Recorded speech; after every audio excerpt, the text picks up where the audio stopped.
Hi friends, ಹಲಸಿನ ಹಣ್ಣು season. ಈಗ ಹಲಸಿನ ಹಣ್ಣು ಸೀಸನ್ನು. ಹಲಸಿನ ಹಣ್ಣು ತಿಂದಮೇಲೆ ಈ ಬೀಜನ 1-2 ಅವರ್ ನೆನೆಸಿ ಬೇಳೆ ಸಾರು ಮಾಡ್ಕೊಬೋದು. ಈ ಬೀಜದಿಂದ ಬೇಳೆ ಸಾರು ಮಾಡ್ಬೋದು. ತುಂಬ ಚೆನ್ನಾಗಿರುತ್ತೆ ಬೇಳೆ ಸಾರು. ಒಂದು 2-3 ಅವರ್ಸ್ ನೆಂದ ಮೇಲೆ ಇದು ನೋಡಿ, ಈ ಥರ ಸಿಪ್ಪೆ ನೀಟಾಗಿ ಬಂದುಬಿಡುತ್ತೆ.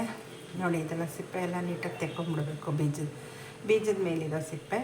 ಈ ಸಿಪ್ಪೆ ತೆಗೆದು ಮಾಡೋಕ್ಕೆ ಹೋಗಬೇಡಿ, ಗಂಟ್ಲಿಗೆಲ್ಲ ಸಿಕ್ಕಾಕೊಂಡ್ಬಿಡುತ್ತೆ. ನೋಡಿ, ಈ ಥರ ಸಿಪ್ಪೆನ ಬಿಡಿಸಿ ಇಟ್ಕೊಳ್ಳಿ. ಈ ಬೇಳೆ ಸಾರು ಮಾಡುವಾಗ ಬೇಳೆ ಜೊತೆ ಇದನ್ನು ಬೇಯಕ್ಕೆ ಹಾಕಿದ್ರೆ ಬೇಳೆ ಸಾರು ತುಂಬ ಚೆನ್ನಾಗಾಗುತ್ತೆ. ಒಂಥರ ಹೊಸ ಟೈಪ್ ಟೇಸ್ಟಾಗಿರುತ್ತೆ. ಒಂದು ಸತೆ ಟ್ರೈ ಮಾಡಿ ನೋಡಿ. ಈ ಥರ ನಾನೀಗ ಬೇಳೆ ಎಲ್ಲ ಬಿಡಿಸಿ ಇಟ್ಕೊತಾ ಇದ್ದೀನಿ.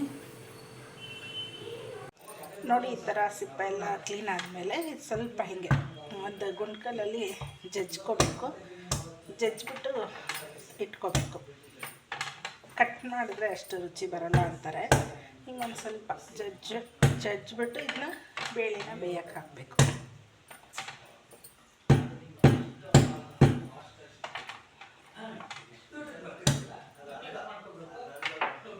ಈ ಥರ ಜಜ್ಜಿದ ಮೇಲೆ ಈ ಥರ ಬೇಳೆ ತೊಗೊಂಡಿದ್ದೀನಿ. ಬೇಳೆಗೆ ಇದು ಹಾಕ್ಕೊಂಡು ಮತ್ತು 1-2 ಟೊಮೆಟೊ ತೊಗೊಂಡಿದ್ದೀನಿ. ಟೊಮೆಟೊ ಕೂಡ ಹಾಕ್ಕೊಂಡು ಚೆನ್ನಾಗಿ ತೊಳೆದ್ಬಿಟ್ಟು ಇದನ್ನ ಕೂಗಕ್ಕೆ ಇಟ್ಕೋಬೇಕು.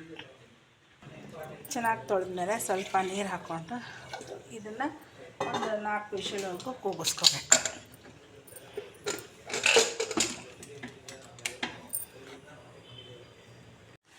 ನೋಡಿ, ಈ ಥರ ಬೇಳೆ ಎಲ್ಲ ಬೆಂದಿರುತ್ತೆ. ಚೆನ್ನಾಗಿ ನುಣ್ಣಗೆ ಬೆಂದಮೇಲೆ ಈ ಟೊಮೆಟೊ ಕೂಡ ಹಾಕ್ಕೊಂಡಿರ್ತೀವಲ್ಲ, ಅದನ್ನು ಒಳ್ಳೆ ಸ್ಮ್ಯಾಶ್ ಮಾಡ್ಕೊಂಡು ಚೆನ್ನಾಗಿ ನುಣ್ಣಗೆ ಮಿಕ್ಸ್ ಮಾಡ್ಕೊತಾ ಇದ್ದೀನಿ.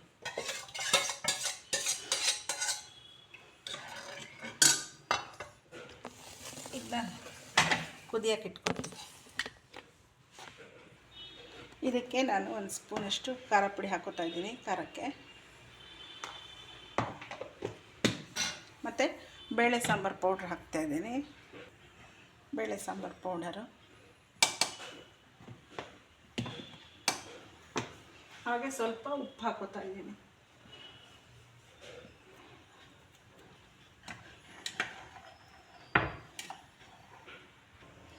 ಸ್ವಲ್ಪ ತೆಂಗಿನಕಾಯಿ ತುರಿ ಹಾಕ್ಕೋತಾ ಇದ್ದೀನಿ.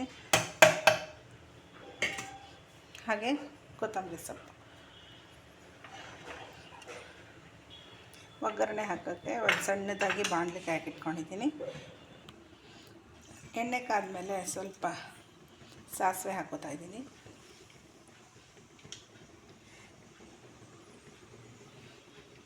ಸಾಸಿವೆ ಚಿಟಪಟ ಅಂದಮೇಲೆ ಬೆಳ್ಳುಳ್ಳಿ ಹಾಕೋತಾ ಇದ್ದೀನಿ.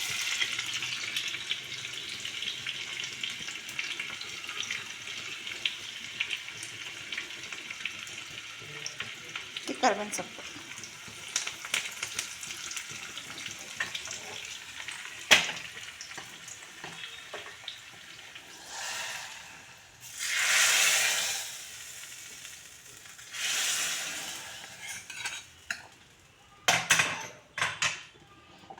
ಸಾರು ಸ್ವಲ್ಪ ಕುದಿ ಬರಬೇಕು.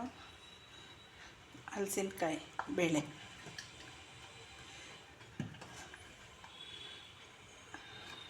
ನೋಡಿ, ಇದು ಹಲಸಿನದ ಬೀಜ ಇದೆಯಲ್ಲ, ಹಣ್ಣಿನ ಬೀಜದ್ದಿದು ಬೇಳೆ ಸಾರು. ಸಿಂಪಲ್ಲಾಗುತ್ತೆ, ಟೇಸ್ಟಾಗಿರುತ್ತೆ. ಒಂದು ಸತಿ ಈ ಥರ ಟ್ರೈ ಮಾಡಿ ಹೇಗಿದೆ ಅಂತ ತಿಳಿಸಿ.